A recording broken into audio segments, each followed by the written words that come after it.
Nous sommes dans une situation nouvelle créée par la justice américaine. C'est une situation nouvelle heureuse.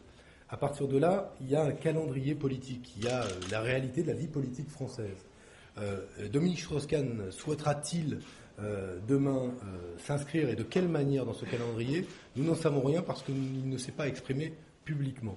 Et je dis simplement les choses, c'est que tout reste en l'état, le calendrier reste en l'état, mais personne ne posera de procédure à ce qui pourrait être le désir de Dominique Strauss-Kahn. Maintenant, je redis juste, et c'est pour ça que j'insiste sur le fait que tout ça n'est pas un film, les choix de Dominique Strauss-Kahn, ils sont aussi impactés par la réalité de la situation qu'il a vécue. Et il faut lui laisser le temps et de respirer et de parler, et pas chercher à essayer d'écrire ce que serait ou ce qui pourrait être le prochain épisode de ce feuilleton avant qu'il ne soit écrit.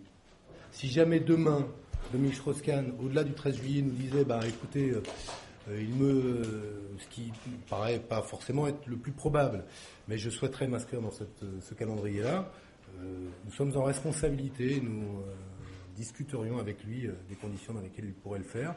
Cela étant dit, j'insiste là-dessus, ce serait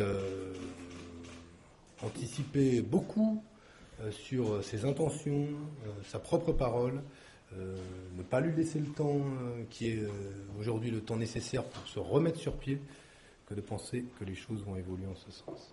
Mais la probabilité aujourd'hui, dans le monde dans lequel on vit, c'est que je pense que cette hypothèse est la plus faible.